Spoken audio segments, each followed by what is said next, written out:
night the truth finally ripped open began like any other in Emily Carter's cramped little rental home on the edge of Los Angeles. The baby was fussing again.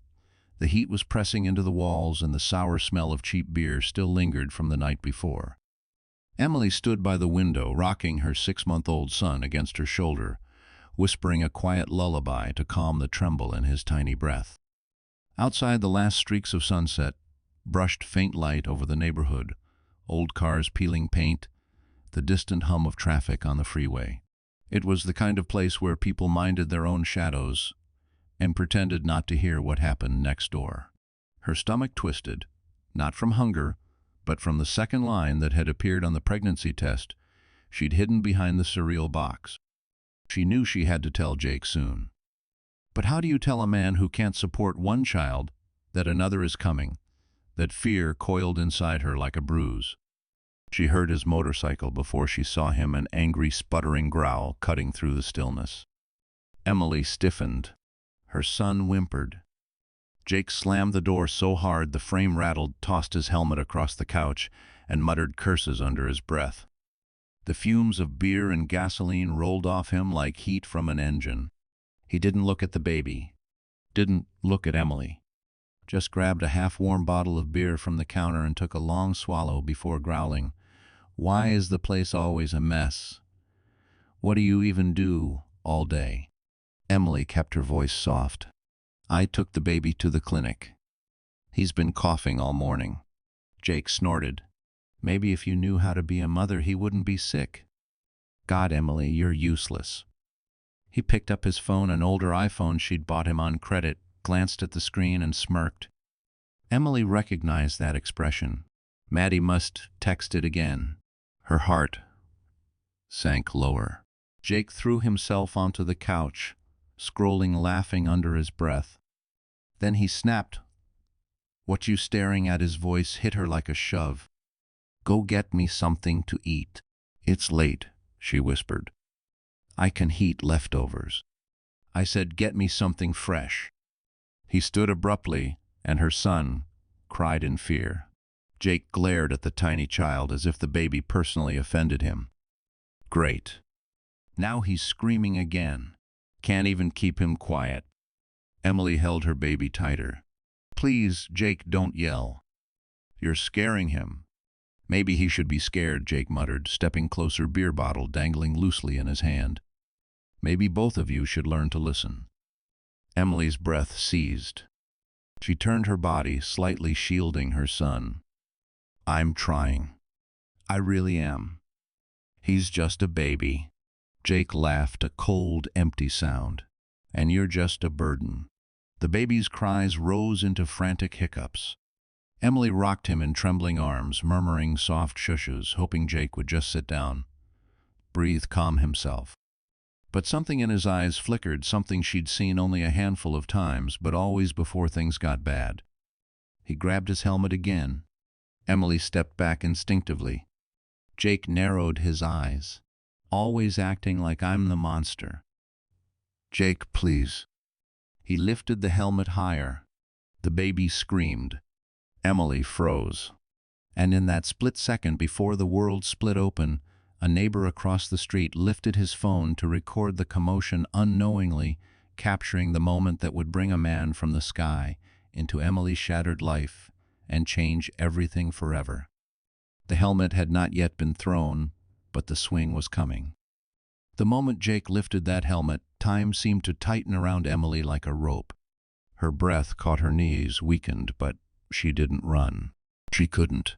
Her baby clung to her shirt, his tiny fists grabbing at the fabric as if he sensed the storm about to break.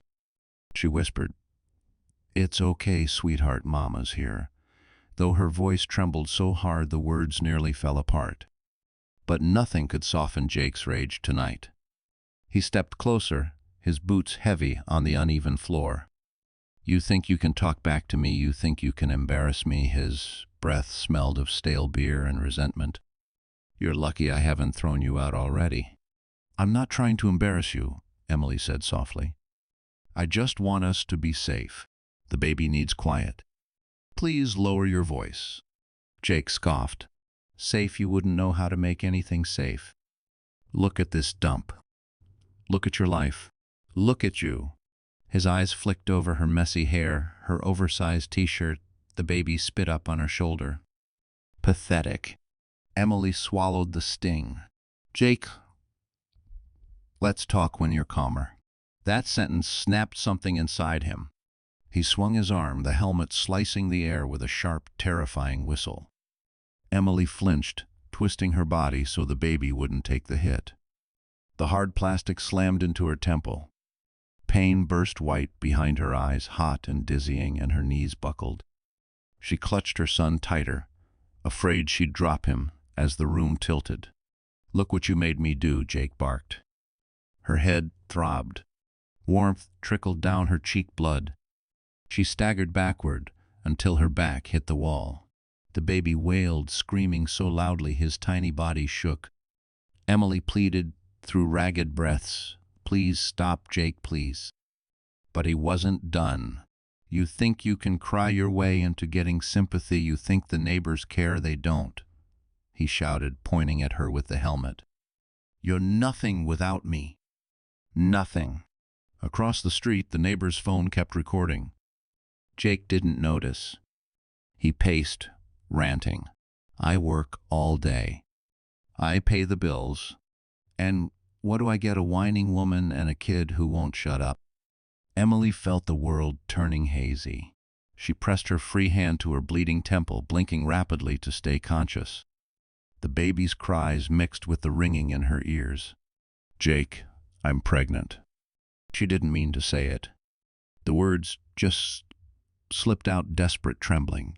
Jake froze. For a moment she thought he might soften. She hoped foolishly for even a flicker of concern. Instead, his face twisted. You're what, he snarled. She didn't answer. She didn't need to. Her silence spoke the truth. Jake slammed the helmet onto the table so hard the wood cracked. You can't even handle one kid, and now you expect me to deal with another? Absolutely not. Not happening, Emily. Her vision blurred again.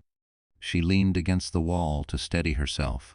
Jake stepped closer, voice low and venomous. You better get out of my house until you get your head straight. I don't want to see your face tonight. Jake, I need to sit the baby. O-U-T. He reached for the door, yanked it open, and pointed to the front yard. The cool night air rushed inside, brushing against Emily's sweaty skin. She didn't move. Her body was shaking, her baby screaming, blood dripping onto her shirt. But she knew too well that refusing him could make everything worse. Jake took one more step toward her. That was enough. Emily turned, cradling her son close, and stepped outside into the night, unsteady and heartbroken. As the door slammed shut behind her, the neighbor's camera followed her trembling figure. She didn't yet know the video was already spreading online. And she definitely didn't know who would see it next. Someone who knew her father's face. Someone flying through the night sky toward a destiny she could never imagine. The paramedics kept asking Emily questions, but her head was pounding too hard for the words to make sense. The flashing red lights danced across the cracked pavement as they lifted her onto the stretcher, her baby still crying in her arms. One of the medics gently said, "Mom, we need to check the baby too. Let me hold him for a moment." Emily hesitated, clutching her son closer, fear gripping her chest. But her vision swayed again, and she finally loosened her arms enough for the medic to take him. Inside the ambulance, the baby's cries softened as the medic rocked him. Emily tried to focus on his tiny face, his watery eyes, his trembling bottom lip. "Is he okay?" she whispered. "We'll check him thoroughly at the hospital," the medic replied, his tone calm but serious. "You took quite a hit. You're losing some blood. Just keep breathing for me."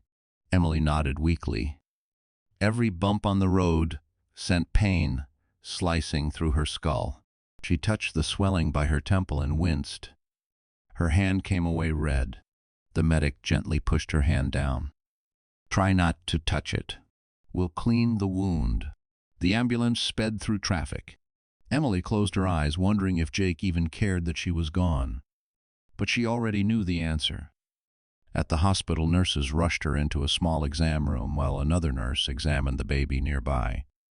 Emily kept turning her head to make sure he was still close. The fluorescent lights made everything too bright, too sharp. A doctor approached a woman with kind eyes, but a firm voice. "Emily, you have a mild concussion," she said after a quick exam. "There's swelling around the temple, and because you're pregnant, we need to monitor you carefully. Stress and trauma can cause complications." Emily's breath hitched. Am I going to lose the baby?" "We don't know yet," the doctor answered honestly. "But you need rest, safety, and a stable environment." Stable environment. The words felt like a cruel joke. Her baby boy whimpered, and the nurse brought him over. "He seems okay," the nurse said softly. "No signs of injury. Just scared." Emily kissed the top of his head, relief shaking her entire body. Then came the knock. 2 police officers stepped inside, followed by a woman holding a clipboard, the hospital's social worker. Emily's stomach twisted. The officer's presence made everything feel too real, too public, too shameful. "Mrs. Carter," one officer began gently, "we received a report of possible domestic violence. We'd like to ask a few questions." Emily froze. Her hands trembled around her baby. Fear rushed up her spine. It was an accident," she whispered. The social worker stepped forward. "Emily, you're safe here. No one can hurt you right now. But we need you to tell us what happened." Her throat closed. If she told the truth, Jake would explode. He would take the baby. He would destroy her. But if she lied, her child would grow up in the same violence. The officer lowered his voice. "Your neighbor caught the incident on video. We've seen it. You don't have to protect him." Emily's heart stopped. The video. It wasn't just online. It was in police hands. Tears slipped down her cheeks. She hugged her baby tighter, the pain in her temple throbbing in rhythm with her racing pulse. Finally, her voice cracked open. "He threw the helmet. He aimed at me. I was holding the baby. I didn't want to fall. I didn't want my son to get hurt." The officers exchanged a knowing look. The social worker placed a gentle hand on Emily's arm. "We can help you, but you need a safe plan." A safe plan. Something she'd never had. Emily stared at the wall, numb, trembling, terrified. She didn't know it yet, but somewhere across the country, an older man with silver hair and a pilot's jacket had already seen her face and recognized someone he'd once sworn to protect. Emily wasn't alone anymore, and the first piece of her old life was about to return. While Emily lay in the hospital with her baby asleep against her chest, Jake Carter sat on a cracked vinyl stool inside the garage, where he worked, his hands stained with motor oil and anger. The buzzing fluorescent lights flickered above him, making his headache worse. He kept scrolling through his phone, reading the comments beneath the viral video, hundreds of strangers calling him a monster, a coward, and abuser. "People don't know the whole story," he muttered, jaw clenched. From the front office, Maddie leaned against the doorframe, her gums snapping loudly. She wore too much perfume, too much makeup, and an expression halfway between annoyance and amusement. "What story do you think they need to know?" she asked, raising a brow. "You threw a helmet at your pregnant wife, Jake? Doesn't look great." Jake slammed his fist onto the workbench, tools rattling. "She made me look bad, always whining, always complaining. And the kid never stops crying. What do people expect from me?" Maddie rolled her eyes and walked in, sliding onto the stool next to him. "Relax. The internet forgets things in a week." Her voice softened as she placed her hand on his knee. "But we need to think ahead. Emily isn't as weak as she looks." "She's nothing without me," Jake snapped. Maddie smirked. "Maybe. But now that there's a video, she has leverage. And if she plays the victim well enough, she can take the baby. Maybe even both babies if she really is pregnant. Jake stiffened. She told me she is. Oh. Maddie blinked, then laughed coldly. Well, that's just perfect. She's going to have 2 meal tickets. You think she won't use those kids to suck money out of you? Jake rubbed his temples. The idea of child support, real money he didn't have, sent panic through him. Maddie watched the worry crack his expression and leaned closer. You need to get ahead of this, she whispered. Paint her as unstable, emotional, overwhelmed, maybe even dangerous. Jake frowned. How? Simple, Maddie said, crossing her legs. You tell people she screams at the baby when no one's around. That she throws things. That she's depressed. You plant doubts. Make her look like the problem. That's lying. She shrugged. It's survival. The garage door opened and their coworker Tom peeked in. Jake Mann saw the video. Rough night. He laughed like it was a joke. Jake's face burned with humiliation. It wasn't like that. Yeah, well, Tom muttered. The internet thinks you tried to kill your wife. And the cops, they're asking around. Jake felt his stomach drop. Maddie's eyes narrowed, calculating. You didn't tell them I was there earlier, right? No, Jake snapped. Of course not. Good. Let's keep it that way. They waited until Tom left before Maddie leaned in, lowering her voice. We can still win this, but you need to stop panicking. I'm not panicking. You are, she replied flatly. But listen, Emily's alone. No family.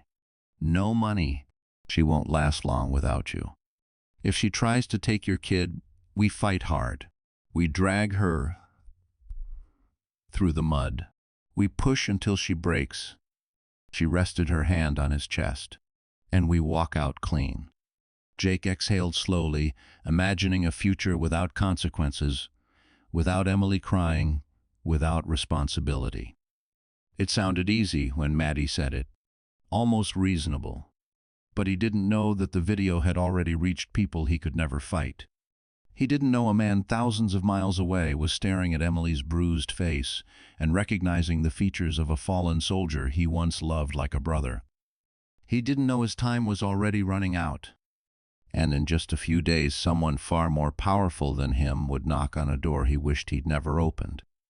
The video didn't explode all at once. It started quietly, one neighbor posting it with a casual caption, "Crazy night on my street again." A few friends shared it, mostly out of shock. People commented things like, "What's wrong with him?" and "Someone call the cops." But the moment a local news page reposted the clip, everything shifted. Within hours, the video had thousands of views. By morning, it had hundreds of thousands. And by noon the next day, it was everywhere. Twitter, Facebook, TikTok, even Instagram Reels. People across the country watched Emily stumble backward with her baby in her arms, watched Jake hurl the helmet, watched her nearly fall. They argued in the comments, women sharing their own stories, men condemning Jake, strangers offering help, others demanding his arrest. The internet didn't know Emily's name, but they cared. And across the country, a man sitting in a VIP lounge at JFK Airport cared more than anyone could imagine. General Luke Harrison had been awake since 4 a.m., preparing for an international flight. He was scheduled to co-pilot for a major corporate client. He wore a black jacket with subtle military stitching. Nothing flashy, but the kind that hinted at years of service. At 52, he still stood straight as a flagpole. His silver hair neatly trimmed his face, weathered but strong. He'd ordered a black coffee from Starbucks and sat down near the window overlooking the runway. While waiting for the final weather updates on his iPad, he opened a news app and froze. There she was, Emily. At first, he didn't believe it. He leaned closer, watching the short clip loop over and over. The angle was grainy, the lighting dim, but there was no mistaking the shape of her face.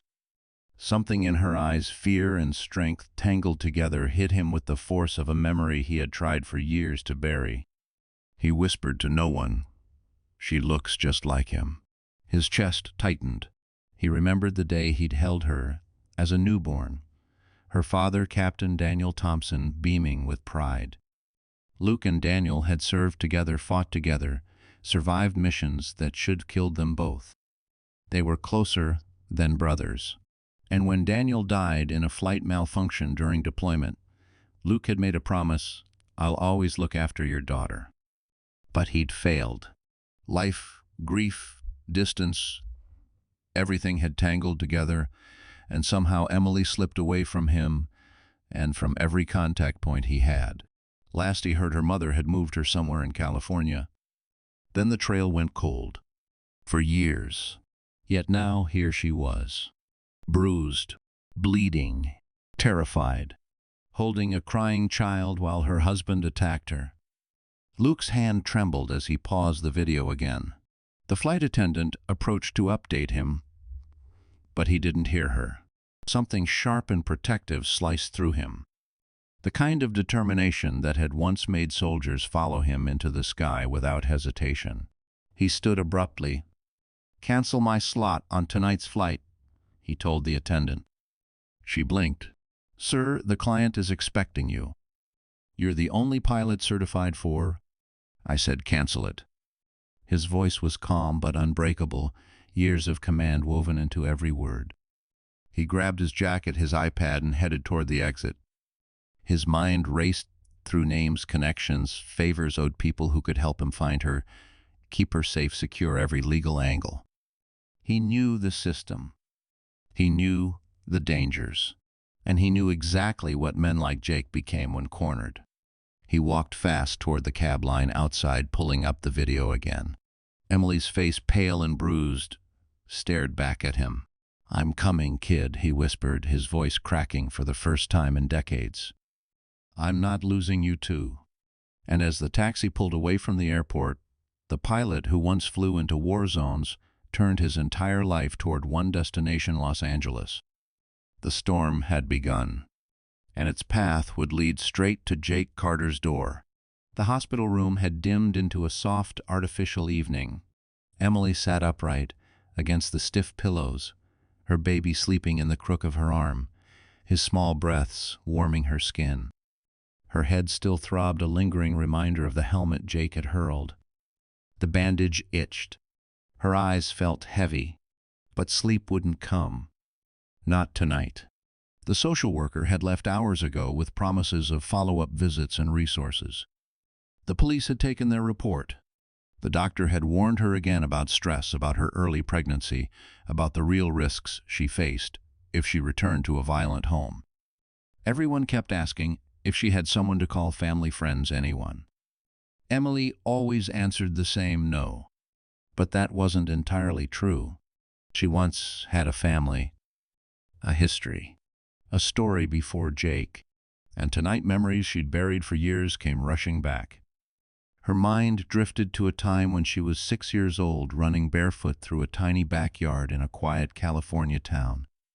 Her mother sat on the porch, drinking iced tea and watching her spin circles in the grass.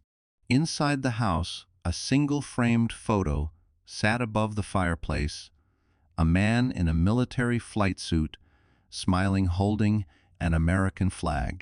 Her father. She remembered touching the frame with her little fingers, asking her mother every day, "Will Daddy come home soon?" Her mother always gave the same gentle smile. "He's flying with the angels, sweetheart." Emily didn't understand it then. She only knew her mother cried at night when she thought Emily was asleep. Years later, when Emily turned 13, she finally asked more questions. Her mother pulled a shoebox from the closet, old letters, dog tags, a folded American flag, and 2 photos. One of Captain Daniel Thompson standing proudly beside a military jet, and one of him holding baby Emily in a hospital blanket. Emily remembered the weight in the room that day. The way her mother's voice cracked when she said, "Your father was a hero. He died saving his team. His best friend brought his things home, a man named Luke." That name had stuck with Emily for years. Luke. Her mother said he had visited once when Emily was too young to remember. Said he used to write letters. Said he promised to stay in touch. But then life became heavy. Her mother got sick, lost her job, moved from place to place, trying to keep them afloat. Somewhere along the way, the letters stopped. Or maybe they got lost. Maybe her mother didn't want to burden Luke with her illness. Maybe Emily's childhood slipped through the cracks the way fragile things always did. When her mother passed away when Emily was 18, the shoebox had vanished during a chaotic move. She searched for it for weeks, but it was gone. All she had left was the memory of the photo and the faded name Luke. Then came Jake. He'd seemed charming then with his greasy smile and big promises. He told her she deserved a fresh start. He held her when she cried about her mother. He talked big dreams of marriage and family. Emily thought she had found someone who would anchor her. But Jake wasn't an anchor. He was a storm. Now sitting in the hospital room, Emily felt that old emptiness again, like a door to her past was locked forever. She brushed a kiss over her sleeping baby's forehead. "I'm sorry," she whispered, voice breaking.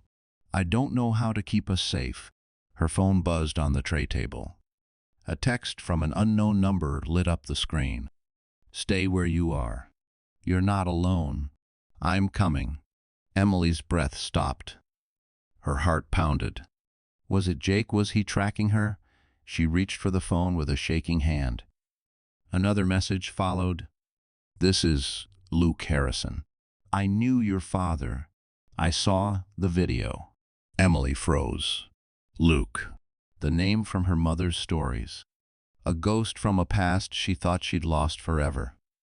Her eyes filled with tears. Her baby stirred in her arms.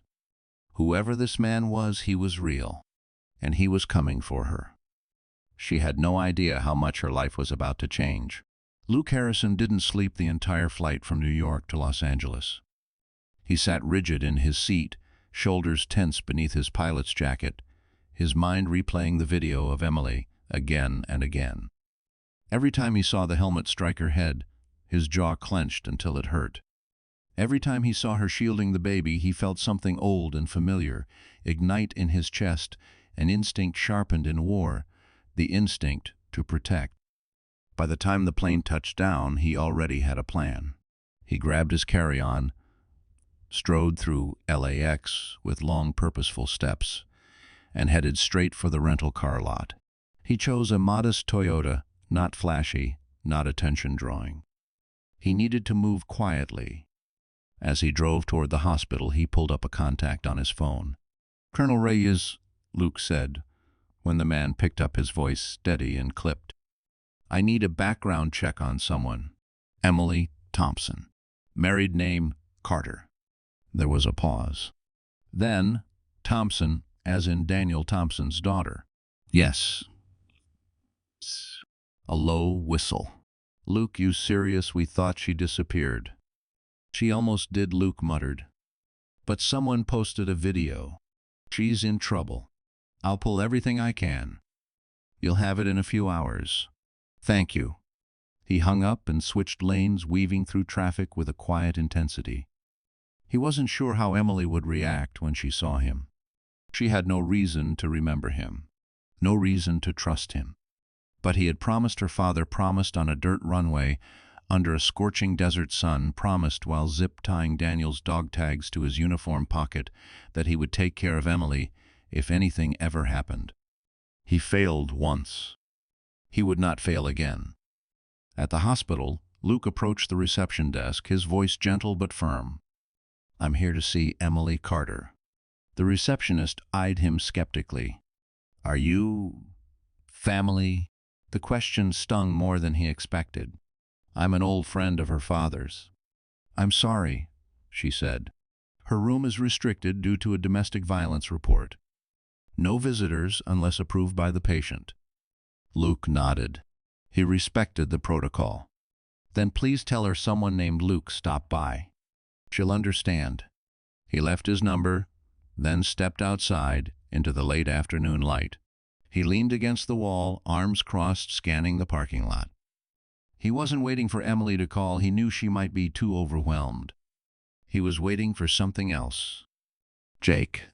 Men like Jake always showed up where they weren't supposed to. They always returned to the scene, desperate for control, desperate to explain themselves, desperate to manipulate.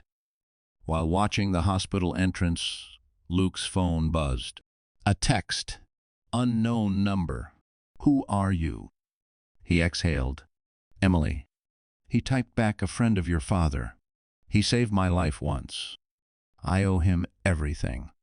30 long seconds passed. Then why now? Why after all this time? Luke hesitated. He wanted to tell her the truth, that losing Daniel had broken him, that her disappearance had haunted him for years, that he had spent too long buried in work guilt and memories. But he kept it simple. I saw the video, and I'm not letting you face this alone. Emily's next message came slowly, like she typed with shaking hands. He might come for me, for the baby. Luke's expression hardened. The air shifted around him. I won't let him touch you again. A long pause. Then Emily sent one final message. Please help me. Luke didn't realize he had been holding his breath until that moment. He straightened eyes, sharp heart steady. He typed back, I'm on my way. Just as he hit send, a motorcycle engine rumbled into the parking lot, loud, angry, familiar. Jake Carter pulled in fast, ripping off his helmet, marching toward the hospital doors, with fury all over his face. Luke's spine straightened. The storm had finally brought the predator to him. And Luke Harrison was not the kind of man predators walked past and survived. Emily left the hospital the next afternoon, moving slowly, each step careful. Her temples still throbbed beneath the bandage, and her eyes felt bruised from crying. But she held her baby close, determined not to let him sense her fear. A nurse walked her to the exit, offering a soft smile. Remember what we talked about. If you feel unsafe, call the hotline, the police, anyone. Don't go through this alone. Emily nodded. Thank you. But as she stepped outside, the heat of Los Angeles swallowed her, and so did reality. She didn't have money for a motel. She didn't have family. She didn't have anywhere to go. And Jake would lose his mind if she didn't come back. She whispered to her baby, we'll just keep the peace tonight, just tonight, hoping, lying to herself, that he could be calm, that somehow things wouldn't get worse. As she approached the house, the front door hung slightly open. Her stomach tightened. Inside, the place was a wreck, like a storm had torn through it. Beer bottles on the counter, a broken plate on the floor. Jake's boots tossed haphazardly. The smell of stale cigarettes mixed with sweat. She swallowed hard. Jake, she called softly. He appeared from the hallway, wiping his mouth with the back of his hand. His eyes were bloodshot, his expression twisted with exhaustion and anger. So, you finally decided to come home. Emily kept her voice steady. I needed treatment. You needed attention, Jake snapped. You embarrassed me.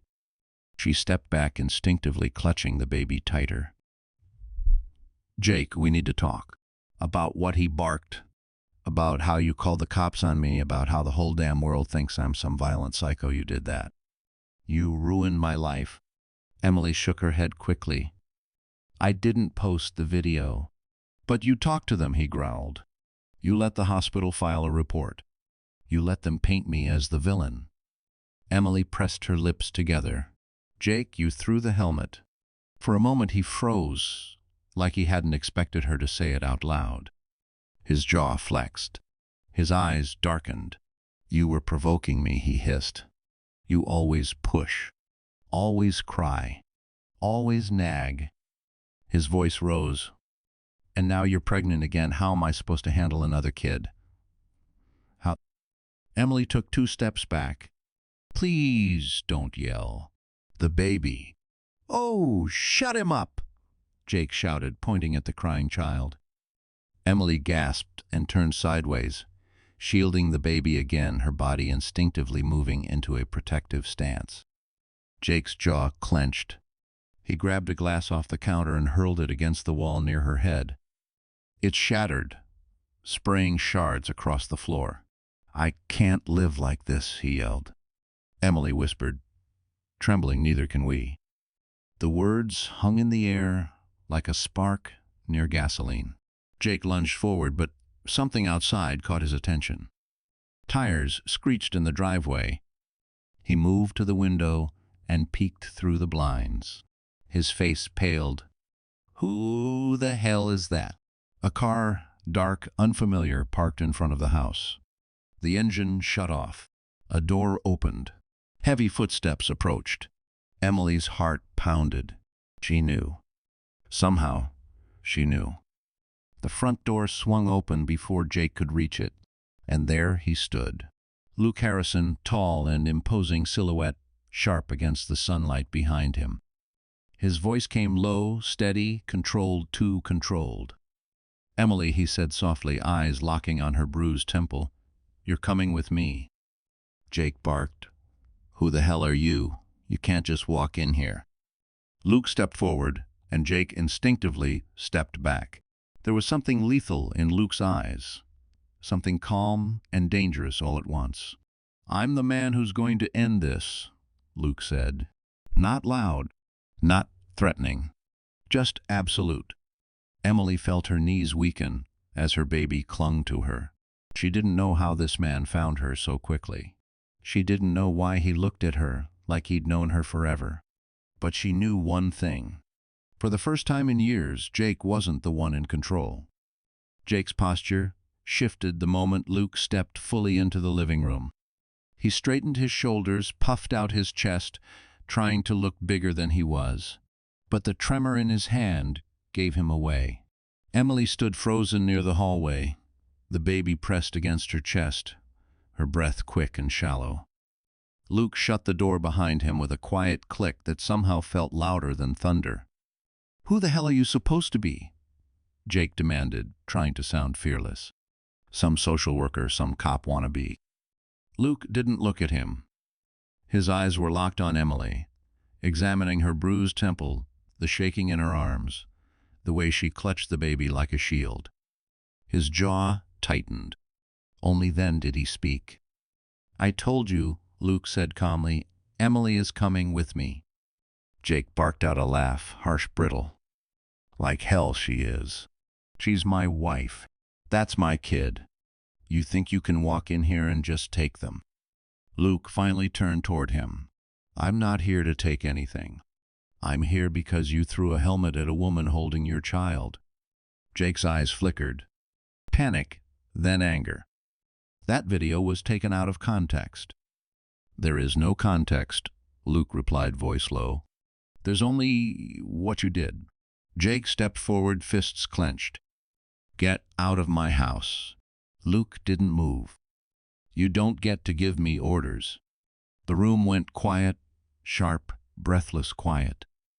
Emily felt the tension coil like a living thing between them. She wanted to say something to calm the storm, but her throat closed. The baby whimpered.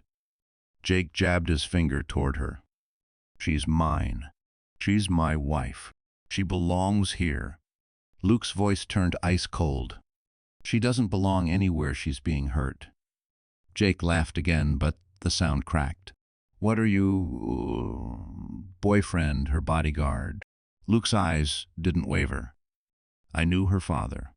That made Jake blink. Confusion replaced anger for a moment. "What?" "I served with him," Luke continued.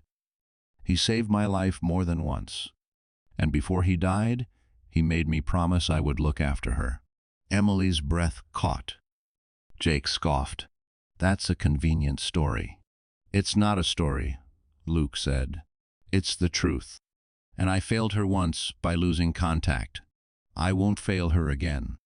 Jake swallowed hard, glancing between them. The air shifted. Suddenly, he wasn't the strongest man in the room. He wasn't even close. Desperation crept into his voice. "She's lying to you. She's crazy. She's emotional. She is injured," Luke interrupted sharply. "She is pregnant." and she is terrified. Jake's face reddened. She provoked me. She always pushes me. Luke stepped closer, his presence towering. Nothing justifies violence against a woman holding a child. Jake backed up, bumping into the coffee table. Emily whispered, "Jake, please let me go." Her voice nearly cracked. "I can't stay here." That sentence was the death of Jake's control. He lunged, not at Luke, but toward Emily. Luke moved before Emily could even gasp. His arm shot out, gripping Jake's wrist with iron force. Jake yelped, stumbling forward as Luke twisted his arm back just enough to stop him, not enough to injure. "Don't," Luke warned, voice quiet, dangerous. "Don't ever move toward her like that again." Jake struggled. "Let go of me. Not until you calm down." "This is my house," Jake shouted. Luke leaned in, eyes locked with his. Not for long. Jake froze. Luke released him, letting him stagger back. "Emily, gather what you need. We're leaving." Emily hesitated only a moment before heading to the bedroom, baby held tight against her. She grabbed the diaper bag, a small box of clothes, and the ultrasound picture she'd tucked into her pillowcase. When she returned, Jake looked smaller, somehow shaken, cornered, afraid of losing the control he'd used as a weapon for years. "You leave now," Jake growled at her. "Don't expect to come back." Emily stepped behind Luke's shoulder. "That's the point." Jake's face twisted with fury he didn't know how to release. Luke opened the door for her. Emily stepped out into the sunlight, her baby resting against her chest, her heart pounding with something she hadn't felt in years. Hope. As Luke followed behind her, casting one last cold look at Jake, the door slammed. The war had begun, and Jake Carter had no idea how badly he was about to lose. The motel Luke found for Emily wasn't fancy, not even close. It sat on the edge of a quiet industrial strip, a faded neon sign flickering above the parking lot. But it was clean, safe, and most importantly, miles away from Jake. Emily felt her shoulders drop just a little as she stepped inside the small room. One bed, a tiny bathroom, a mini fridge humming in the corner. Nothing special, but compared to the chaos she'd just escaped, it felt like a sanctuary. Luke carried her bag inside and placed it gently on the chair. He didn't hover, didn't pry. He kept a respectful distance, giving her space to breathe. Emily bounced her baby softly, trying to soothe him after the tense day. "You should rest," Luke said softly. "You've been through enough." Emily nodded, though exhaustion clung to her bones like wet sand. "Thank you for getting me out of there." He gave a small nod, almost regretful. "I should found you sooner." She looked at him, confused. "You didn't even know where I was." "That doesn't change the fact that you needed help," he murmured. Then more firmly, "And you're not going back." Emily's eyes burned. "Jake will be furious." Luke's gaze hardened. "Let him be." She lowered her eyes to the sleeping child in her arms. "He won't just let me go. He'll try to take my baby. He always said he'd win in court because he's the one with the job." Luke stepped closer, not too close, but enough that she could feel his certainty. "Emily, listen to me. You're not alone anymore. I have lawyers ready to take your case. People who know the system. You'll be protected." Emily's throat tightened. Why go this far for me?" Luke inhaled slowly. "Because your father saved my life. Twice. Because he was the kind of man who would have done the same for my family.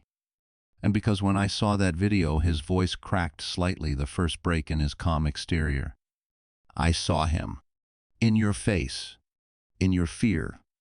In your strength." Emily felt the room tilt emotionally. No one had spoken of her father in years. Not kindly, not gently, not with reverence. Hearing it now felt like someone had opened a window in a room that had been sealed shut. But then her phone buzzed. The sound sliced the air. Emily's heart stopped. On the screen, unknown number. Her blood turned cold. She knew that pattern. Jake always blocked his number when he was angry. Her hands shook as she answered. Hello. At first there was only breathing hard, uneven, furious. Then Jake's voice exploded through the speaker. You think you can run? You think I'm not going to find you? Emily froze. Luke immediately stepped closer, sensing the shift.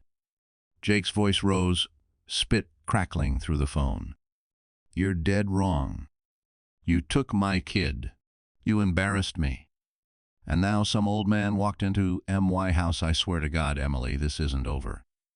Emily's breath hitched. Jake, please. Oh, shut up. You always ruin everything. You're nothing without me. Nothing. Luke extended a hand toward the phone. She gave it to him, terrified. Luke's tone turned razor sharp. This is Luke Harrison. You will not call her again. Jake let out a mocking laugh. Oh, look, the hero. You think she's yours? She's my wife? Luke's voice never rose, but the steel in it was unmistakable. You laid a hand on her while she held a child. You're done, Jake. Legally, personally, in every way that matters. She's not taking my kid, Jake shouted. I'll do whatever it takes, and I'll make sure people know what kind of liar she is. You don't know who you're messing with. Luke's expression didn't change, but his eyes darkened. I know exactly who I'm dealing with, he said quietly. A coward. There was silence. Then Jake snarled, Watch your back. Luke hung up. Emily collapsed onto the bed, shaking. He's going to come after us. I know he will. Luke crouched beside her, placing a steady hand on the edge of the mattress, not touching her, just grounding her. He won't get to you, he said.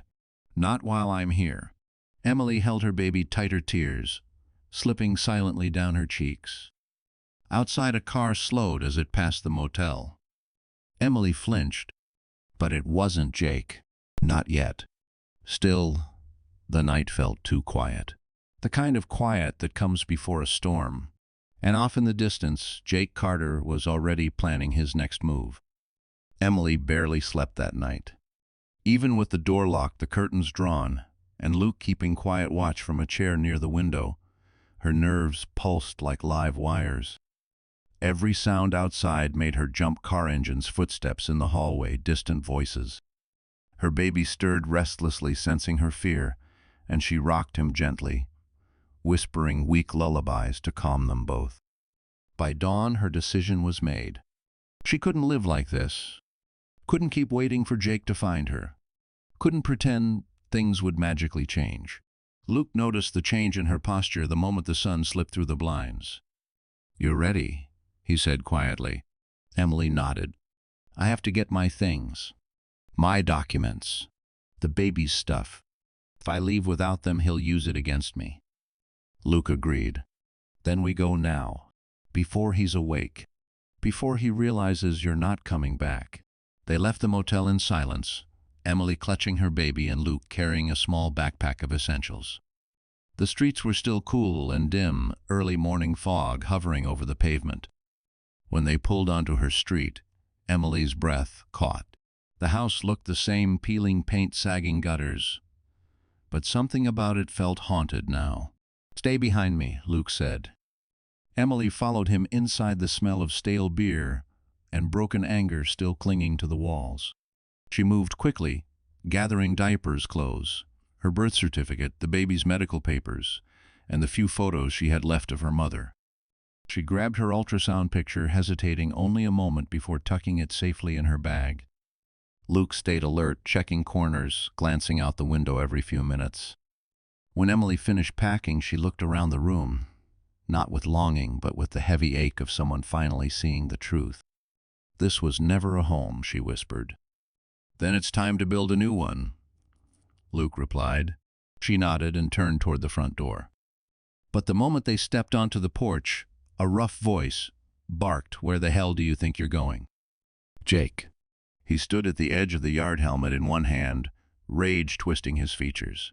His eyes were bloodshot, his posture unstable, like he hadn't slept, like the fury inside him was the only thing holding him upright.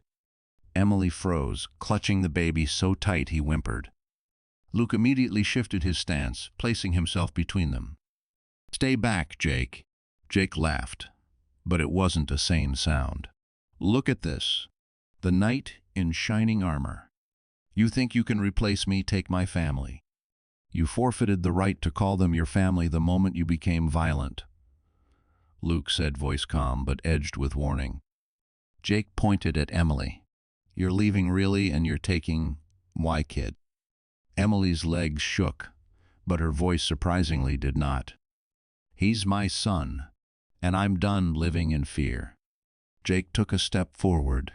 Luke blocked him instantly. "You're done," Jake spat. "You're nothing. Without me, Emily, you hear me, nothing."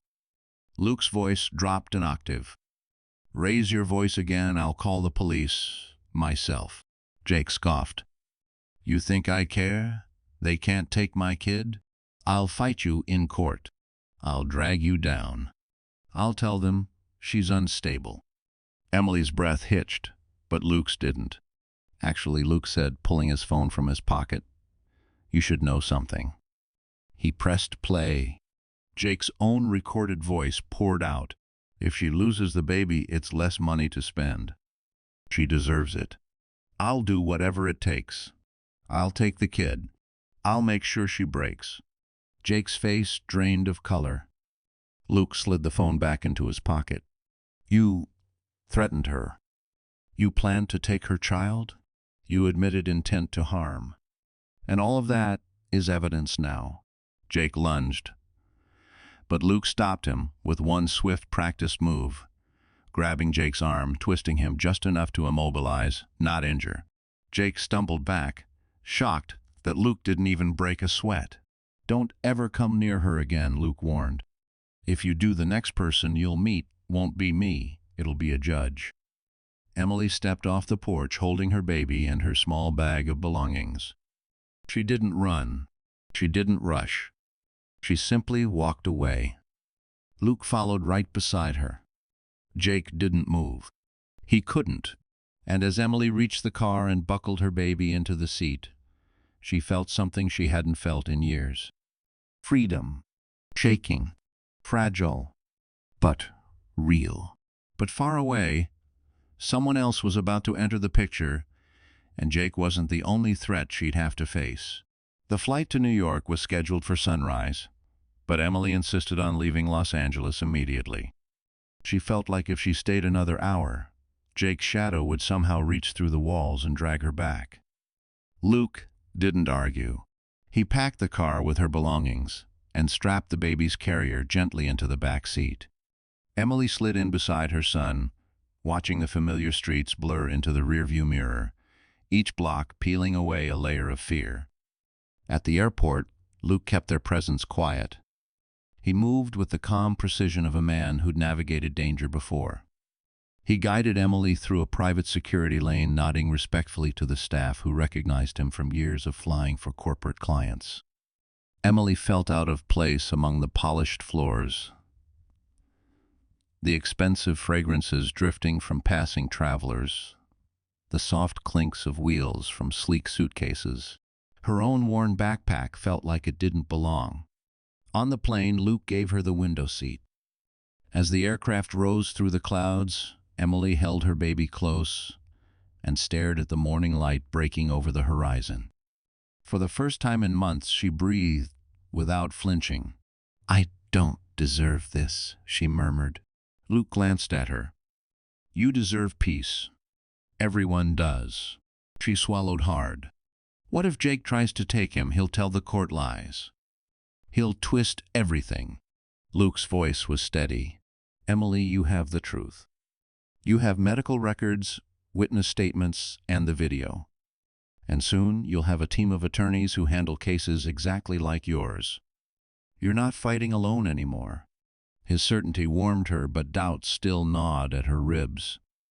When they landed at JFK Airport, the New York air felt colder, sharper, but safe. Luke drove her to a modest apartment in New Jersey, just across the river. The building wasn't luxurious, but it was clean, secure, and quiet. The hallways smelled like laundry detergent and fresh paint. There were cameras at every entrance. Inside the apartment, Emily walked slowly through the living room, touching the back of the couch, the edge of the kitchen counter. The crib Luke had set up earlier that morning. She paused when she saw the small table in the corner. On it sat a Kindle and a few books. "These are for you," Luke said. "Things that helped me when I came home from deployment." She brushed her fingers over the cover's Atomic Habits, the subtle art of not giving a f-cac in a military memoir. She exhaled shakily. "You didn't have to do all this." "I did," Luke said gently. "Not because of your father. Because you deserve a life that isn't defined by fear." Emily felt her throat tighten. She pressed a hand to her mouth to keep from crying. The baby gurgled softly in her arms, and she kissed his forehead. "We're safe," she whispered to him, more to convince herself. The next days were a blur. Emily met with a therapist who specialized in trauma. She spoke via video call with a legal team recommended by Luke. They explained how the restraining order worked, how custody cases unfolded, what evidence mattered most. Each step felt heavy but empowering. At night, when the baby finally slept, Emily would sit on the small balcony, wrapped in a blanket, watching the distant glow of Manhattan's skyline. The city lights twinkled like a promise of something better. But peace never lasted long. On the fifth night, Emily's phone buzzed. A blocked number. Her heart slammed against her ribs. She answered with a trembling whisper, "Hello?" But no voice replied, only breathing. Slow, low, familiar. Emily stood instantly, her knees shaking. "Jake," she whispered. "How did you—" The line went dead. Emily's fingers went numb. She grabbed her baby, holding him close, tears filling her eyes. She turned just as Luke stepped onto the balcony, sensing something was wrong. "What happened?" he asked. Emily choked on her words. "He found us. I think he found us." Luke's eyes hardened, jaw tightening. Not with fear, with precision, with calculation, with the quiet fury of a man ready to protect. And in that moment, Emily realized the fight was far from over. It was only beginning. For the first few seconds after the call ended, Emily stood frozen, her baby clutched so tightly that he whimpered against her shoulder.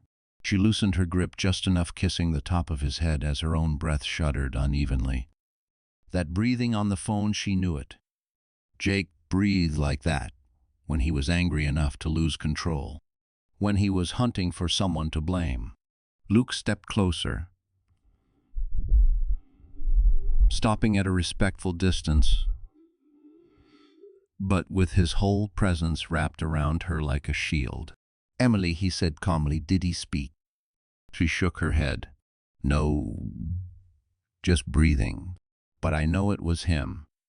I know it." Luke nodded slowly. His jaw tightened, not with panic but with focus. He took out his phone and sent a quick message to someone. "You're safe," he said. "I've already put things in motion in case he tried to trace you." Emily blinked. "What does that mean?" "It means," Luke said, meeting her eyes, "if Jake thinks he's coming anywhere near you, he's walking into a trap he doesn't even see." The next morning began with a long meeting at the attorney's office, an 8th-floor suite, with glass walls overlooking the Hudson River. Emily sat on a cushioned chair, her baby in a stroller beside her, while attorney Megan Rhodes flipped through a binder full of evidence. Megan said, "I'll be honest, you have one of the strongest cases I've seen in years. The video alone is powerful. Add the medical records, the police report, the recordings, the threatening phone calls, and it's almost impossible for Jake to win any form of custody." Emily swallowed. "But he'll try. He always tries. And we'll be ready," Megan said firmly. "You have a protection order hearing first. After that, we file for sole custody." Emily's hands trembled in her lap. What if he shows up to the hearing? He will, Megan said plainly. Men like him always do. They want to intimidate. She leaned forward. But you won't be alone. You have a legal team, social workers, and she glanced toward the window where Luke stood with folded arms watching the skyline. And you have someone in your corner who knows how to stand his ground. Emily exhaled shakily. I still feel weak. That's trauma talking, Megan replied. Not truth. In the afternoons, Emily attended therapy sessions at a small office near Hoboken. The therapist, a gentle woman named Iris, encouraged her to speak for the first time about the years she'd spent walking on eggshells, the years of being insulted, pushed, cornered, made small. You adapted to survive, Iris told her one session. That's strength, Emily, not weakness. Some nights, Emily would come home feeling wrung out from reliving everything. But she always found Luke there, never intrusive, never overbearing, just quietly present. Sometimes he cooked simple meals. Sometimes he sat at the table going through old folders from his military days, looking for anything about her father he could share with her. One evening he handed her something gently, a photo. Her father in uniform, smiling, standing beside a much younger Luke. Emily held the photo like something fragile. I look like him, she whispered. Luke smiled softly. You have his fire, his stubbornness, his heart. Her eyes filled. It was one of the first moments she felt something new, blooming beneath the pain, something warm like the beginning of self-worth. But healing wasn't the only thing happening. While Emily rebuilt herself piece by piece, Jake and Maddie were unraveling. Jake's garage lost customers after the video went viral. His boss put him on unpaid leave. Maddie's shifts were cut at the bar. Their money dried up. Their reputations crumbled. And with every bad break, Jake grew more desperate. One night in his small, messy apartment, Jake slammed a stack of court papers against the table. She thinks she can destroy me, he snarled. She thinks she can take my kid. She has another thing coming. Maddie crossed her arms. What are you gonna do? Jake stared at the papers, eyes narrowed. Whatever it takes. Back in New Jersey, Emily rocked her baby to sleep while staring out at the twinkling Manhattan skyline. She finally felt a small, fragile sense of calm. But calm never lasts when someone dangerous is plotting. On Luke's phone, a message appeared from one of his contacts. He's looking for her. Hard. Be ready. Luke slid the phone into his pocket, watching Emily from across the room. She had no idea the battle was about to escalate. And this time, the fight would not be just legal. It would be survival. Jake Carter hadn't slept in almost 48 hours. His eyes were bloodshot, his hair greasy, and his jaw twitched every time he blinked. He paced the length of his shabby apartment, kicking aside empty beer cans and fast food wrappers.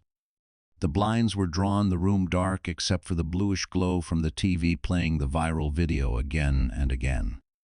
He replayed it obsessively, each loop tightening the knot of rage inside him. That lying witch, he muttered, running off, making me look like the bad guy. From the kitchen, Maddie rolled her eyes, lighting another cigarette. Jake, you threw a helmet at her while she was holding a baby. How exactly do you think you look? Jake snapped his head toward her. Whose side are you on? The side that doesn't end up in prison, Maddie shot back. You're spiraling, and I'm not going down with you. Jake stalked toward her. You wouldn't have anything without me. Maddie blew smoke in his face. Sweetheart, right now I'd be better off without you. Your name is all over the news. People are tagging my profile, calling me a homewrecker. I had to delete my Instagram. Jake grabbed her wrist. She took my kid. She left because you scared her. Maddie snapped, yanking her hand free. God, Jake, look at yourself. You're losing it. Jake didn't listen. He marched to the table and slammed his hands onto a stack of documents, legal notices, custody warnings, and a thick envelope he'd received that morning. He tore it open again, rage building as he reread the bold letters.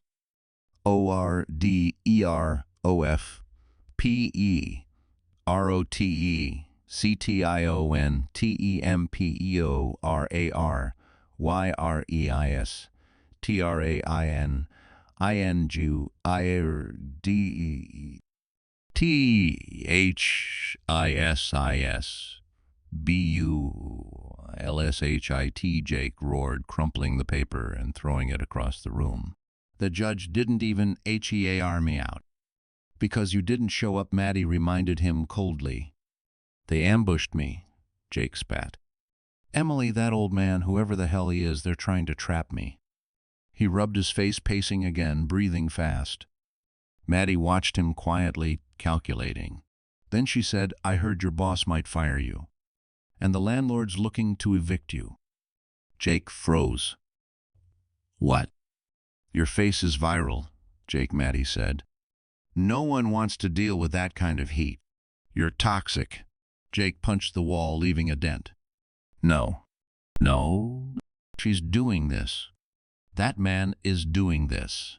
He's turning her against me. Maddie hesitated before sitting down. Jake, who is he? Jake shook his head. I don't know. He walked into my house like he owned it. Old guy, military type. Tall. Looked at me like he could snap my neck without blinking. Maddie's eyes narrowed. Maybe he can. Jake glared. Shut up.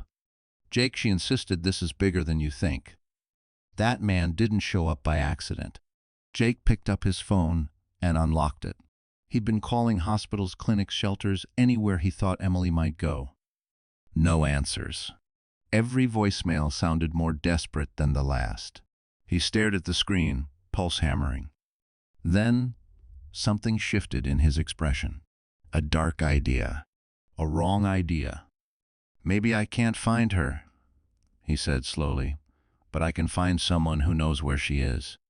Maddie frowned. Who? Jake's eyes glinted dangerously. The neighbor who filmed the video. Maddie inhaled sharply. Jake, don't do anything stupid. It's too late for that, he muttered. He grabbed his jacket and stormed toward the door.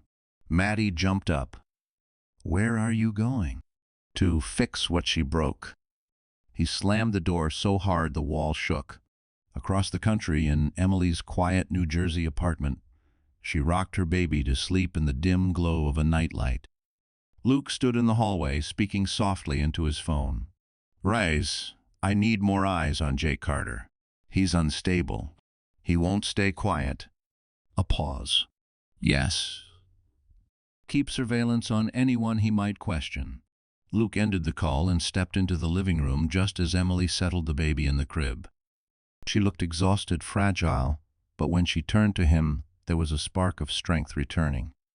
Luke offered a small, reassuring smile. But before he could speak, Emily flinched at a sudden noise from outside, a car door slamming somewhere on the street. Her hand flew to her heart. Luke moved toward the window, checking carefully. It's just a delivery truck, he said. Emily let out a shaky breath. But neither of them knew the truth. Jake had just found the first crumb on the trail that would lead him straight to her doorstep. And he wasn't coming to talk. The courthouse in downtown Los Angeles buzzed with the usual morning chaos, attorneys in sharp suits, clutching files, families whispering anxiously in hallways, judges walking briskly to chambers. But for Emily, stepping through its glass doors felt like walking into a lion's den. Even with Luke at her side, her palms were cold and her throat tightened each time she thought about facing Jake again. Inside the family court waiting area, Emily sat with her baby on her lap, rocking him gently. Her attorney, Megan Rhodes, flipped through a stack of documents. Luke stood behind them, silent but steady, his presence grounding Emily more than he realized. This is just a preliminary hearing, Megan said softly. We're asking to formalize the restraining order and secure temporary full custody. Nothing final yet, but it sets the tone. Emily nodded, swallowing hard. He's going to try something. He always does. Luke placed a reassuring hand on her shoulder. Then we'll be ready." A moment later, the courtroom door swung open, and there he was. Jake, hair-combed, shirt tucked in, trying desperately to look respectable. But his eyes gave him away rage, simmering beneath the surface. Maddie trailed behind him, dressed in a too-tight blouse, hair piled high, a performance of innocence she couldn't quite sell. She scanned the room until her gaze landed on Emily, and she smirked. Emily's stomach lurched. Jake strutted toward his attorney, a smug-looking man with cheap shoes and an overconfident swagger. Jake leaned down, whispering angrily, gesturing toward Emily and Luke. Luke's jaw tightened. Megan leaned in. Let them posture. Facts don't care about theatrics. But Emily's heart hammered anyway. The bailiff called the case. Everyone stood.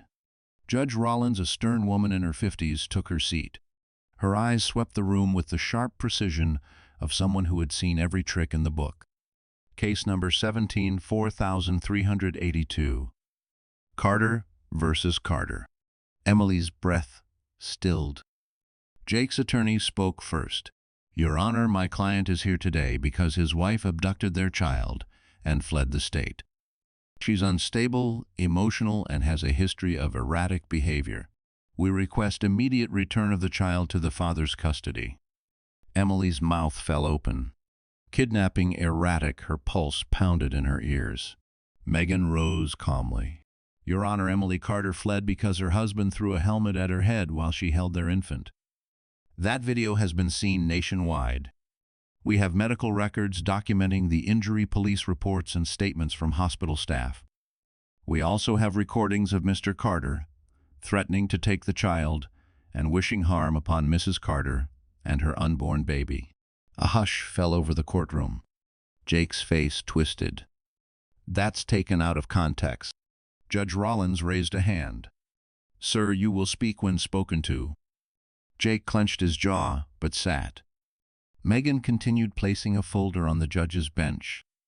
"Additionally, we have evidence. Mr. Carter has attempted to track Mrs. Carter's location and has confronted neighbors who assisted her. He is a danger." The judge quietly flipped through the documents. Then she pressed play on the audio recording. Jake's own voice, dripping with malice, echoed through the courtroom. "If she loses the baby, that's less money I have to spend. I'll take the kid. I'll break her." Emily flinched. Tears welled. The judge slowly looked up at Jake. "Mr. Carter, do you deny? This is your voice." Jake swallowed hard. I was angry." "That is not a defense, Judge," Rollins said coolly. "It is an indictment." Maddie shifted uncomfortably, suddenly avoiding everyone's eyes. Judge Rollins turned to Emily. "Mrs. Carter, you and your child will remain under full protection of the restraining order. Temporary full custody is granted to you, effective immediately." Emily gasped. Her baby stirred in her arms as if sensing her relief. Jake jumped to his feet. "This is unfair. He's turning her against me. The judge slammed her gavel. "One more outburst, and you'll be removed from this courtroom." The bailiff stepped closer, hand near his belt. Jake fell silent, but his glare found Emily venomous, shaking barely contained. Emily felt the chill of a man who wasn't done fighting. Luke leaned closer. "This is just round one. You won today." Emily nodded slowly, but deep down she knew Jake wouldn't walk away quietly. And the next attack wouldn't happen in a courtroom. The hallway outside the courtroom felt colder than the room itself. Emily stepped out with her baby in her arms, her legs still shaky from the emotional weight of the hearing. Luke walked beside her, calm and steady, while Megan carried her files with the confidence of someone who knew the truth had just landed exactly where it needed to. But danger was never far. Jake stormed out of the courtroom moments later, shoving past the bailiff, Maddie scrambling behind him in her cheap heels. His face was red, twisted with humiliation. He looked nothing like the composed figure he tried to present to the judge. He looked like a cornered animal. "That wasn't fair," he shouted, pointing at Emily. "You set me up. You think this is over?" Megan immediately stepped between them. "Mr. Carter, you're in violation of the restraining order. Back away." Jake ignored her. His fury was aimed only at Emily. "You're taking everything from me," he bellowed. "My house, my kid, my life." Luke moved in front of Emily in one fluid motion, his stance relaxed but unmistakably protective. She didn't take anything he said calmly. "You lost it." Jake stepped closer. Too close. "You think you can replace me?" Jake hissed.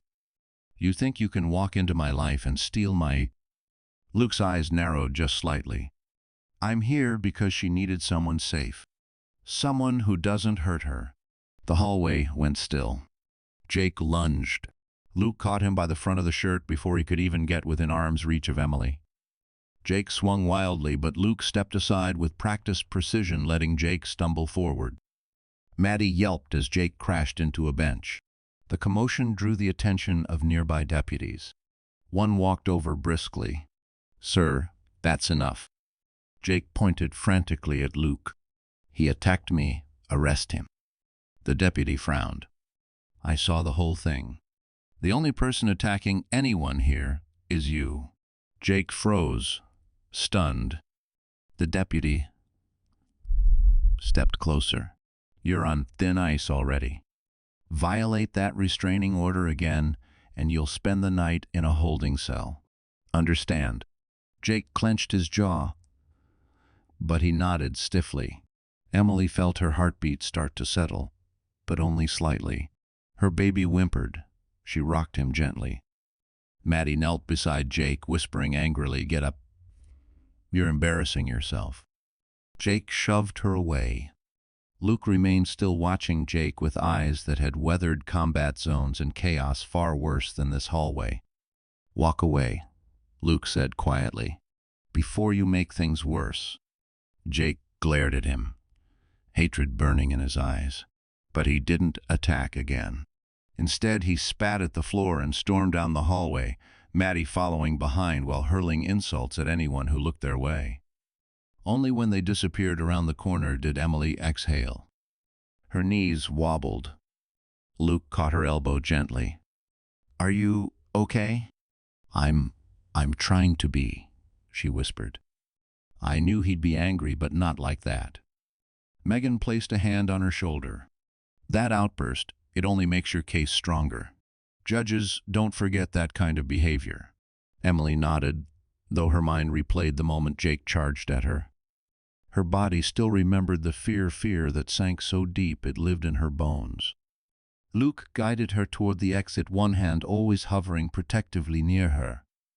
When they stepped into the bright afternoon sun, Emily squinted, overwhelmed by the noise of traffic and the weight of her own racing heartbeat. She buckled the baby into the car seat with trembling fingers. Luke opened the passenger door for her. As she sat down, he lowered his voice. "You did incredibly well today. Don't let him take that from you." Emily's eyes filled. "He won't stop, Luke. He'll keep coming. He always does." Luke closed her door, gently walked around to the driver's side, and slid behind the wheel. When he looked at her, his expression was unshakable. "Then we'll be ready," he said. "Whatever he does next, he won't win." Emily nodded, but deep inside she knew Jake wasn't someone who backed down. He was someone who escalated. And somewhere in Los Angeles, as he limped to his car with humiliation burning in his chest, Jake Carter was already plotting his next move. A move far more dangerous than any courtroom confrontation. Jake didn't drive straight home after the courthouse humiliation. He sped through Los Angeles, like a man possessed, weaving between lanes, one fist pounding the steering wheel over and over until his knuckles split. His breath came in ragged bursts. The judge's words echoed in his skull. Emily's calm expression haunted him, and that old man Luke standing in front of her like some protector that burned deepest. "She thinks she can take everything from me," Jake growled. "She thinks she can run." He pulled into a dim parking lot behind the bar, where Maddie worked her night shifts. She was outside smoking, scrolling through her phone. When she saw him, she rolled her eyes. "Oh, God," she muttered, "you look like hell." Jake shoved past her into the alley behind the building, pacing like a caged animal. Maddie followed reluctantly. "What are you doing here?" "I'm thinking," he snapped. "That's a first." He glared at her. "I need leverage." Maddie crossed her arms. "On who?" "Emily." Maddie's face tightened. "Jake, you're already in trouble. That judge nearly threw you in jail today." "I don't care about the judge," Jake shouted, voice echoing off the brick walls. "She took my kid. She's listening to that old man. She's making me look like a lunatic." Maddie scoffed. "You kinda are acting like one." Jake grabbed her wrist. "Listen to me. If I can't find Emily, I need someone who knows where she went. Someone she talked to." Maddie yanked her hand away. "Like who?" Jake's eyes narrowed. "The neighbor who filmed the video." Maddie froze. "What?" "He posted it. He had to have seen where she went after." "That doesn't mean." "He KNOW is something," Jake said, voice shaking. "Everyone talks. Everyone slips. And if he doesn't know, he'll tell me who does." Maddie's expression soured. Jake threatening him will make everything worse. "Shut up," Jake snarled. "You don't get it. I'm losing everything. I have to fight back." Maddie stared at him, realizing something she didn't want to admit. Jake wasn't controllable anymore. The spiral was complete. He wasn't angry, he was unhinged. That night, Jake drove to his old neighborhood, the street where the video had been recorded. The houses were quiet under the streetlights. He spotted the neighbor, Evan, unlocking his car earbuds and unaware of anything behind him. Jake stepped out of his car. "Hey!" he called. Evan turned. Jake, what do you want?" Jake walked toward him, slowly. "You posted that video." Evan swallowed. "People needed to see." "No." Jake's voice dropped into a growl. "You wanted views." Evan backed up. "Look, man, I didn't mean." "You ruined my life," Jake roared, lunging forward and grabbing Evan's shirt. Evan's phone fell to the ground. "Jake, stop," Evan gasped, hands raised. "I don't know where she went." "You're lying." "I swear she left in a car. I didn't see the plates. I don't know that guy, please." Jake shoved him into the side of the car so hard the alarm chirped. Evan flinched.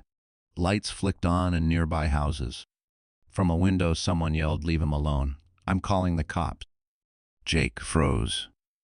Sirens were not what he needed. Not now. He shoved Evan one last time, hard enough to make him stumble. "If you find out anything," Jake hissed, "you tell me. Or I'll be back." He stormed off, jumping into his car as the neighbor across the street filmed from a window. Jake sped away.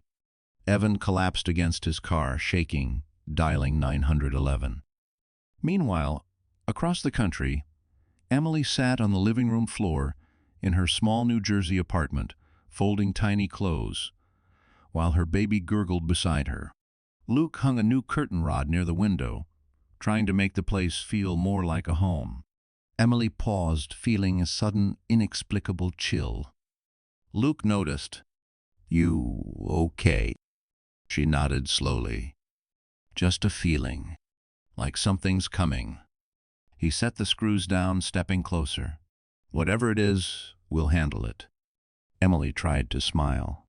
Outside, the night looked peaceful, silent. But peace was a lie, because at that very moment, Jake Carter was driving through the night with a single thought spiraling through his broken mind. Find her, no matter what it takes. Jake's reckless confrontation with the neighbor made the local police take notice. By morning, an officer had filed an incident report, adding yet another warning to Jake's already thickening record.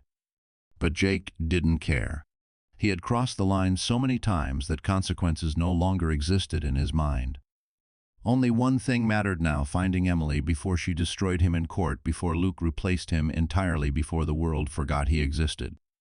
Meanwhile, on the opposite coast, Emily's life was slowly settling into a fragile rhythm. Therapy sessions in the morning, legal meetings in the afternoon, quiet evenings feeding her son, while Luke cooked simple dinners, steamed vegetables, chicken pasta dishes that filled the apartment with warmth she hadn't felt in years. She still startled easily, still shook when the baby monitor crackled, but her shoulders were beginning to loosen. Her breath was steadier. Until the morning, everything shattered again. Emily and Luke were attending a prearranged mediation meeting at a small family resource center. The room was plain gray carpet, beige walls, round table but safe. Neutral. A place designed for calm discussions between separated parents. Emily clutched her baby close as she waited with Megan. Luke leaned against the partition nearby, phone in hand, scanning updates from his contacts, who had been tracking Jake's behavior. At exactly 10:00 a.m., the door swung open. Jake entered. He wasn't dressed like the volatile man from the courthouse. Today he wore a clean button-up, khakis, hair combed. His posture overly stiff, his smile forced. A performance one meant to fool the mediator, possibly even the judge. But his eyes gave him away. They locked on Emily with a hunger that wasn't love, wasn't longing, only possession. Emily's grip on the baby tightened. Megan stepped in front of her protectively. Jake, remember the restraining order. You stay on your side of the room. He smirked. Relax. I'm just here to talk like the court said. Luke stepped forward, and the moment Jake saw him, his expression changed. The fake smile melted. The bravado cracked. His face drained of color, white as chalk. His breath caught in his throat. Luke's presence filled the room. He didn't try. He didn't posture. He simply stood there, straight-back shoulders, square, an aura of strength so controlled it was terrifying. Jake sputtered. What the hell are you doing here? Luke didn't answer immediately. He let Jake feel the weight of the silence. Then, with a calm that chilled the room, he said, protecting her. Jake's jaw twitched. She doesn't need you. Luke raised one brow. Then why is she trembling every time you enter a room? Jake turned red, shame flickering for half a second before anger swallowed it whole. You're trying to steal my family. Luke stepped closer, not aggressive, just present. Your family, as you call them, is afraid of you. That's not love. That's control. Jake's hands balled into fists. You think you can take my kid? Megan cut in sharply. Legally, you already lost temporary custody. Stop pretending this is under your control. Jake glared at Emily, voice dripping poison. You're doing this. You're letting him play hero. Emily's lips parted, but her voice came out small. I'm protecting my son. Jake laughed, a broken, hollow sound. From me, I'm his father. Then act like one, Luke said quietly. The mediator entered then, an older woman with glasses, and paused, sensing the tension. Everyone, please take a seat. Jake didn't move. He kept staring at Luke, eyes twitching. Who are you? He demanded, voice cracking. Luke's answer was soft but brutal in its certainty. I'm the man who will make sure you never hurt her again. That did it. Jake lunged. But before he could reach Emily, Luke moved faster than anyone in the room expected, faster than Jake certainly anticipated. He blocked Jake's path with one arm, pushing him back firmly but controlled. Jake stumbled, losing balance, crashing into a chair. The baby cried. Emily gasped. The mediator shouted, enough, Mr. Carter, leave the room immediately. But Jake was beyond listening. Rage consumed him. He charged again. This time, 2 security officers rushed in, grabbing him under the arms, dragging him back as he screamed. She's mine, you can't take her, YUCANT, a KEMYSON. Emily burst into tears, holding her baby close. Luke stayed beside her, shielding her with his body as Jake was dragged out of the building, still shouting, still thrashing, still losing everything. Outside the door slammed. Quiet rippled through the room. Emily looked at Luke with gratitude, relief, and something deeper, something she wasn't ready to name yet. Luke held her gaze and spoke gently. "He won't get near you again." Emily nodded, tears falling freely this time. Because for the first time, she believed him. But Jake wasn't gone. He was unraveling. And desperate men make dangerous choices. Jake didn't remember how he got back to his car after being dragged out of the mediation center. His vision pulsed red, his chest tightened, and the world around him blurred like he was underwater. He slammed the car door, punched the steering wheel, until his knuckles bled and screamed a raw, broken sound that echoed inside the vehicle. "She took everything," he rasped. "Everything." His reflection in the rearview mirror startled him. He looked unhinged, eyes, wild face, blotchy hair sticking to his sweaty forehead. A man losing not only a court case, but his sanity. He fumbled for his phone.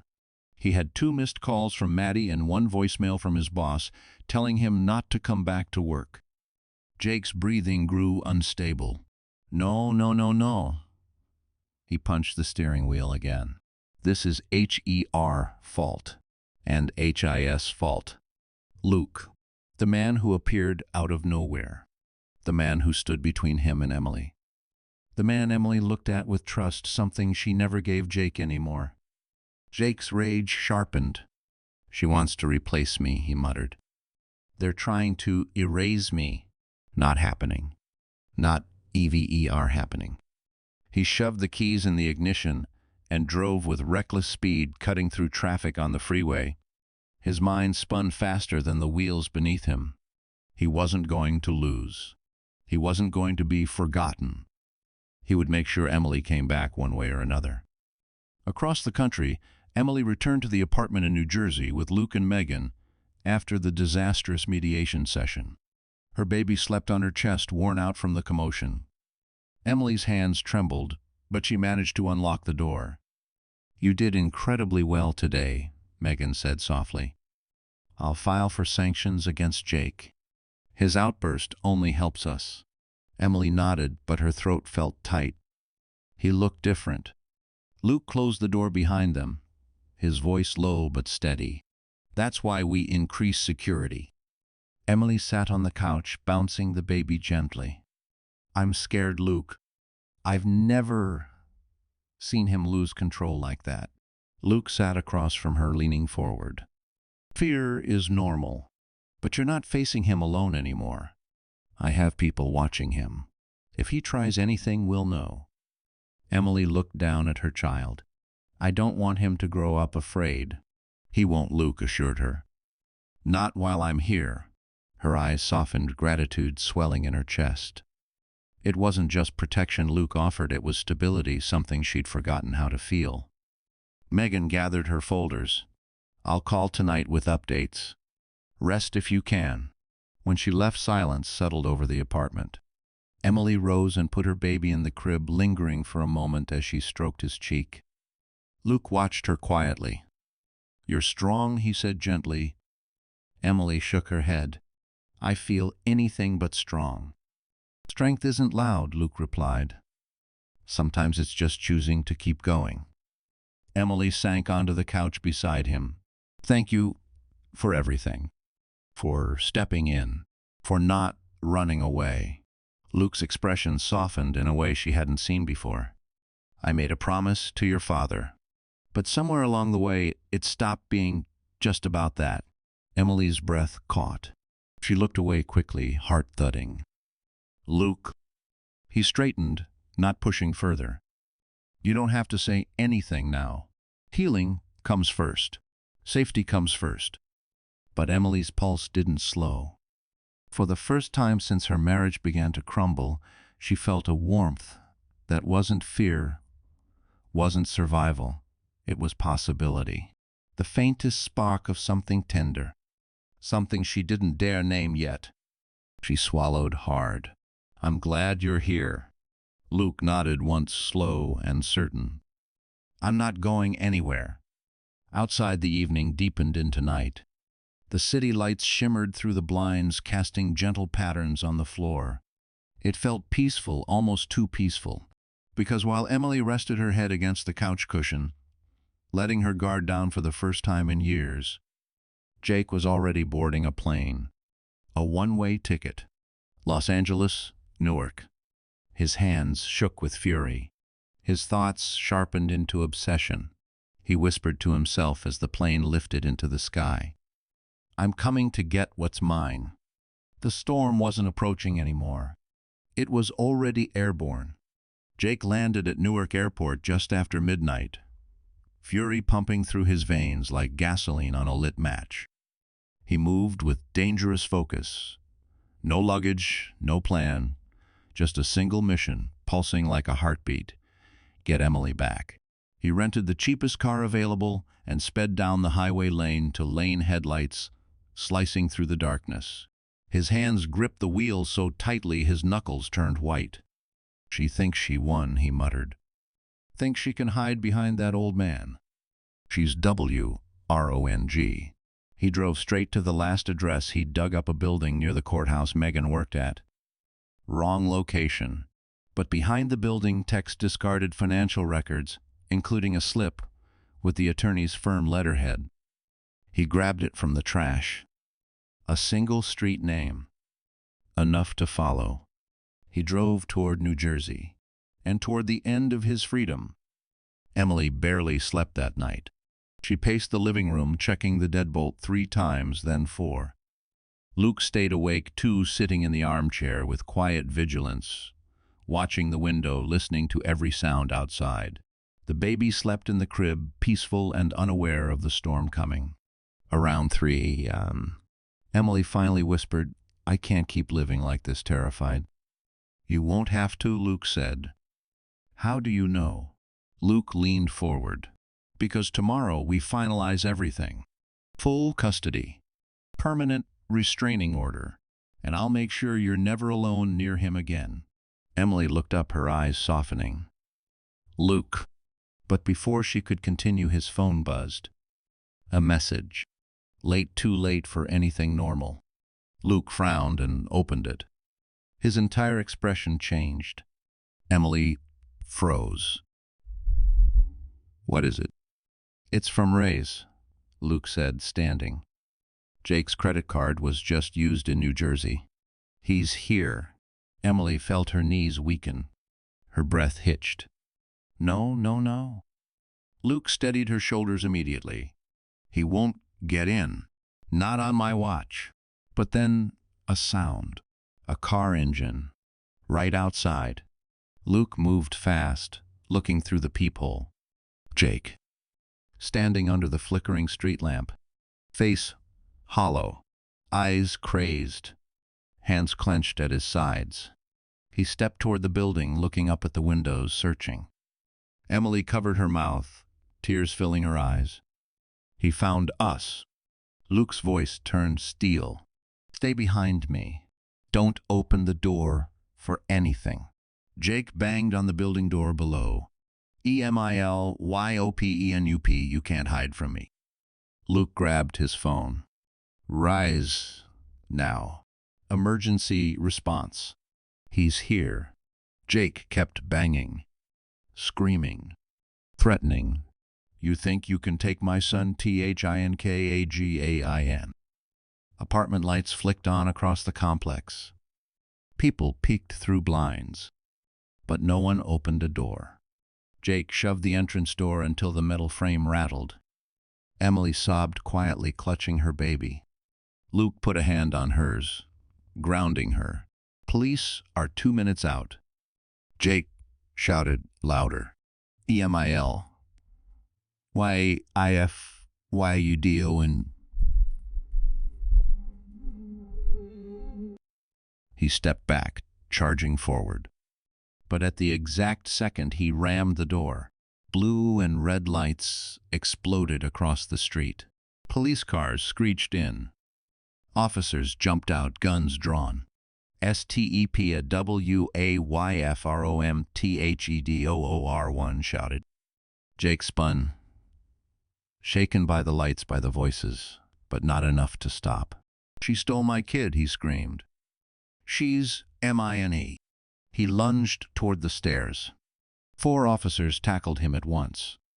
Jake thrashed on the pavement, screaming like an animal caught in a trap. "LATMEGOSHESMYWIFAMILY. You violated a federal restraining order," an officer snapped, cuffing him. "You're done," Jake roared, spitting words that tangled into sobs. "SHECANTAKEHIMSHEC. But his voice was drowned by the clicking of handcuffs.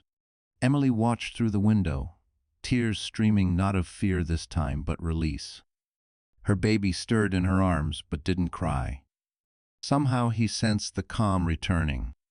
Luke stood behind her, his hand steady on her back. "It's over," he said quietly.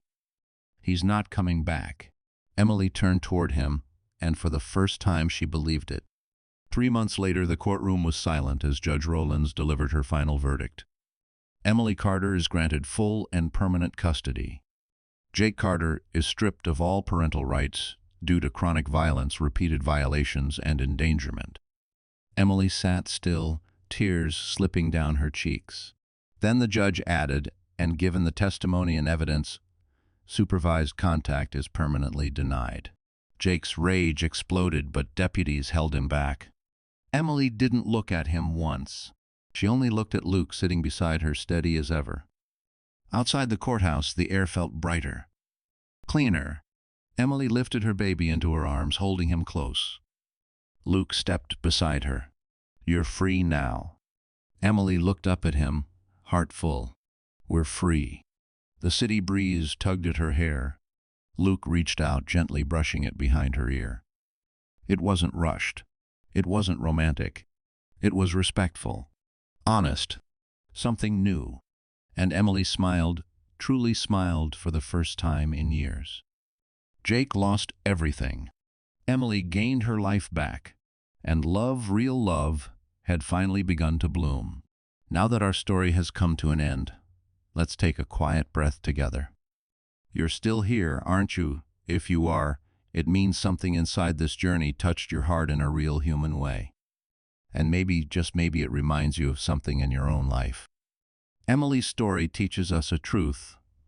Many people forget walking away from what hurts you is not weakness, it's the first act of courage. As Marcus Aurelius wrote, "You have power over your mind, not outside events." Real strength begins there. Healing doesn't arrive in a sudden miracle. It comes from tiny choices made on the hardest days.